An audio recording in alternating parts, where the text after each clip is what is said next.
for the British Stallion Studs EBF Cathedral Stakes. This listed prize over the 6 furlongs, and Archer's Dream began well.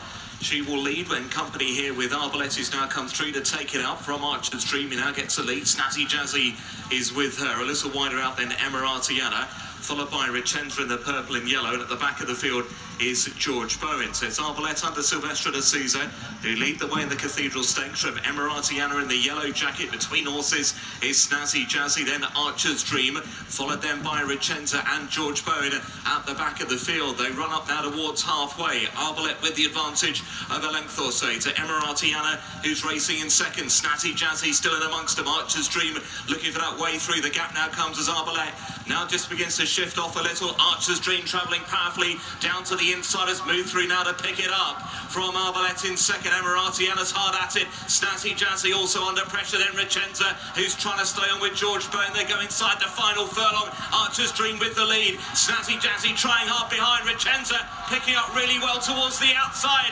Archer's Dream now needs the line. Snazzy Jazzy flying through to the inside. Snazzy Jazzy, Archer's Dream, Snazzy Jazzy, and Archer's Dream in a head-bobbing finish to the Cathedral Stakes. Richendra not beaten far behind him in third. It's a cracking finish to the Cathedral Stakes. Officially, it's a photo. Guy Lewis has called Snazzy Jazzy on the inside of Archer's Dream. She had a lovely run through the race and looked as though she was going to go on and win it, whereas Snazzy Jazzy didn't get a particularly good go through the contest. Adam Kirby had to sit and suffer for a bit. The horse has really tried for him. It's a rotten angle to try and decide who's won a photo, but my gut instinct, as was yours, as was Alan's, it was that Snazzy Jazzy had got there, but we got to wait for it to be official. We'll be unlucky if he hasn't won, basically. Just sort of looking for a gap. It was obviously us, not from them, from the outside, that Abelay was starting to weaken, wasn't it? And coming back into the heels of horses. Archer's Dream went for the rail, got a run. At the same time, Snazzy Jazzy was trying to get out and look for it. And I certainly thought up to half a furlong out, that was going to cost him, for sure. Stamina kicked in, got out eventually, and he had, 2 lengths he's probably taken out of what we think is the runner-up inside the final furlong. I think we learned a few things about horses, so we're going to talk about that in a minute. But he would have been, I think he has just about got there, but we'll wait for the official result. Just the fact that Guy Lewis, who is the judge today, hasn't announced it already, perhaps offers a guide that maybe it's a little bit closer than we think. Yeah, it's on the nod, isn't it? It's definitely in front just before, at the actual moment. On the line there, that favours the head that's down. Is the one we think is second, Archer's Dream. Snazzy Jazzy's head is coming up at the wrong time. Here is the result of the photo finish for first place. A dead heat, number 1. And, well, there we go. It was closer than we thought, and it was too close to call. It's been announced as a dead heat between Snazzy Jazzy and Archer's Dream. And the Archer's Dream, I mean, it's happiness all round for the owners, but I should think there'll be Snazzy Jazzy backers that are feeling sick as a dog, and the opposite for Archer's Dream supporters. Yeah, and it's your take on it. First of all, with Richendra running really, really well, running her race, I don't think, and I think because of the trouble, I don't think Snazzy Jazzy's run right up to her official mark, I beg your pardon, official mark, and that's explained by the fact that he didn't get clear running room. Archer's Dream, this is a bit where I don't know if you agree, I think Archer's Dream will be just as good at 5 furlongs.